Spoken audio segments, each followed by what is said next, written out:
Sobat Selepas SMA, selamat datang di pembahasan penalaran umum bareng Selepas SMA.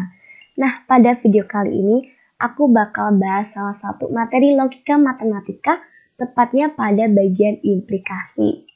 Nah, teman-teman tahu nggak sih, implikasi ini tuh sering banget keluar di UTBK, hampir setiap tahun pasti keluar. Nah, sekarang langsung kita coba aja baca soalnya ya.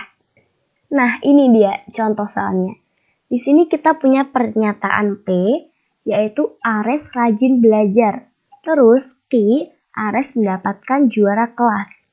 Nah, terus kesimpulannya, jika Ares rajin belajar, maka Ares mendapatkan juara kelas. Nah, dari kesimpulan yang kita baca tadi, apakah kesimpulan itu valid atau invalid? Gimana nih kira-kira? Teman-teman tahu nggak kira-kira valid atau invalid ya kesimpulannya? Nah, jadi teman-teman, di implikasi ini kalau ada P, terus ada anak panah, terus Q, itu dibaca jika P maka Q. Nah, itu kesimpulannya gitu. Jadi bacanya itu adalah jika P maka Q. Nah, terus untuk rumusnya, nah ada tabel kayak gini. Di sini ada tabel yang paling atas. Ada P, ada Q, terus ada P anak panah Q. Itu P anak panah Q itu maksudnya adalah kesimpulan. Terus kita coba baca tabel di bawahnya. Yang ini. Di sini yang P itu B. B itu maksudnya benar. Dia benar, terus kesimpulannya benar. Maksudnya kalau pernyataan P-nya benar, pernyataan Q-nya benar berarti kesimpulannya benar. Gitu juga sampai yang bawahnya. Kalau P-nya benar tapi Q-nya salah berarti pernyataannya salah. Nah, sekarang kita coba baca yang ketiga nih.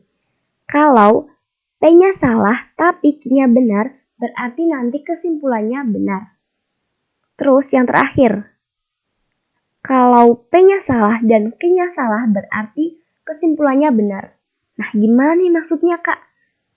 Langsung aja kita kembali ke soal yang tadi. Nah, ini dia soalnya.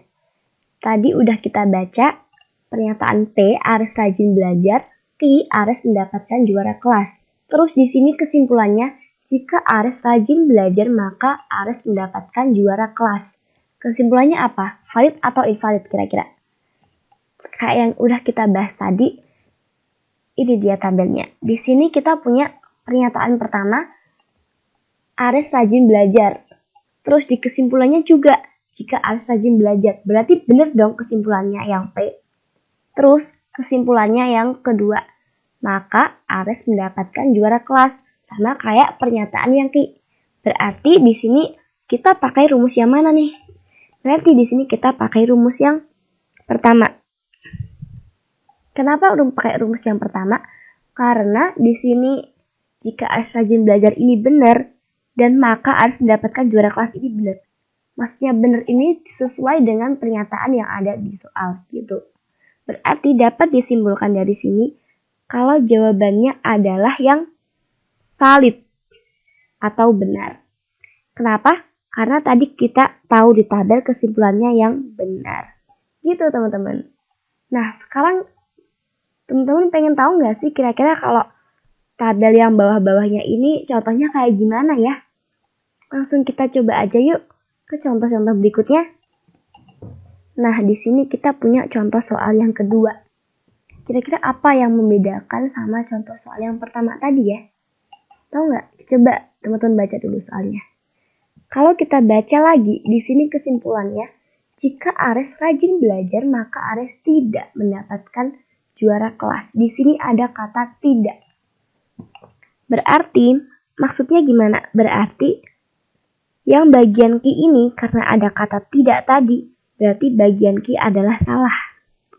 Berarti kita pakai rumus yang kedua, di mana P-nya benar, tapi Q-nya salah. Berarti udah jelas dong ya, berarti kalau P-nya benar, Q-nya salah, berarti kesimpulannya adalah salah atau invalid. Gitu. Gampang kan ya?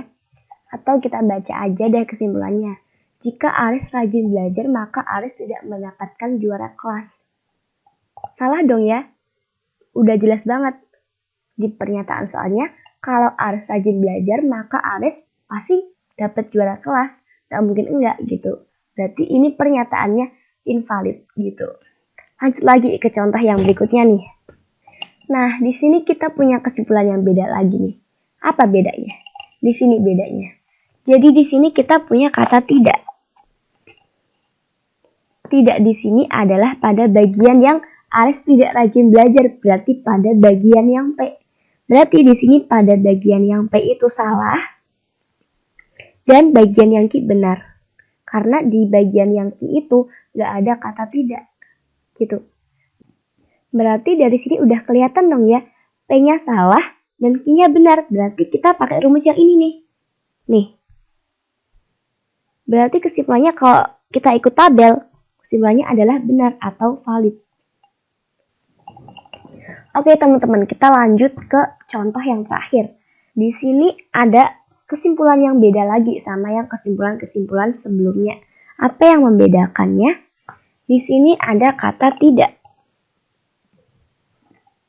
Jika Ares tidak rajin belajar, maka Ares tidak mendapatkan juara kelas. Berarti di sini P-nya salah, Q-nya juga salah.